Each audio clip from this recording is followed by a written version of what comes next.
Ui,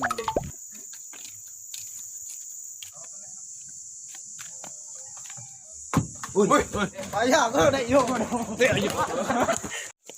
Ui, ayo.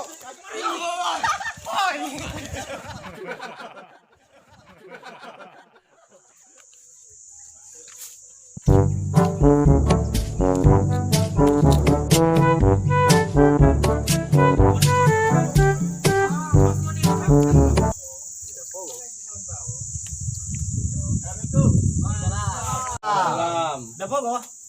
Masuk. Assalamualaikum. Itulah masalah pajak tadi yang seketik tu apa cerita itu? Ini lewat Ciko tadi. Di Ampung sih kami terumpah. Iya, dua salah bang. Kami bures supaya. Kami bures sendiri. Tu aja dapat. Dah dapat loh. Pancang lah ni. Kemana lagi? Anta. Aku Anta le orang yang pajak tenda. Anta. Dapat tiga ya. Orang mah. Anta orang datang tu. Hidayat. Jangan deh. Nak kuliah tu. Bukan orang kampung awal. Tapi dah boy nak terima itu loh. Iyo. Mereka lah solusi. Mereka kok ada bahasa buat dewa berkuat di jalan atau di mana. Mereka kencengnya. Lagi sehari pacik kecil tu. Insyaallah mereka pacik lah kata-kata awak. Jadi kalau itu lo kecilnya Kalau misalnya bapaknya mereka dia sana awak juga. Nah, baru kalau ada itu. Nah, awak nak bisa lama-lama pun. Mari lah salam. Baik tu ya. Assalamualaikum. Waalaikumsalam. Untuk video le nak. Ini yo. Aduh. Jangan fikir panjang tu. Iyo.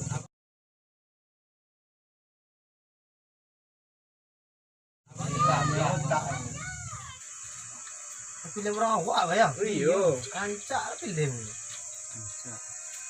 Magang le. Oi. Sama. Mak den.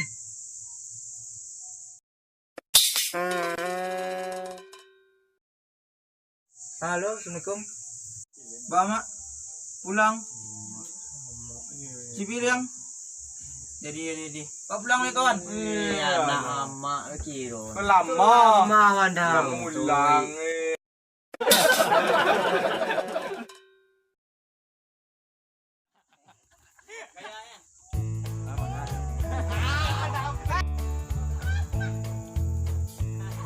Dia pandai ya.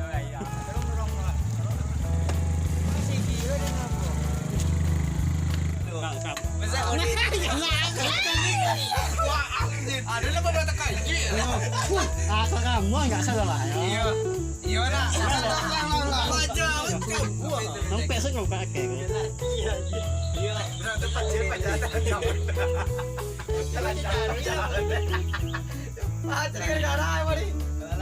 Anak kerajaan Pak. Anak utak pajak tu layaknya takkan niat zantik dah. Oh, anak siapa tu nak? Hidayat datang tu nak. Mati tu. Mungkin yo. Lapangannya. Mana nak? Pajak tu macam nak upah ruaknya kajang ni dari tu. Taruh ke kajang tu. Tidak tahu boleh kok. Kalah. Dia dan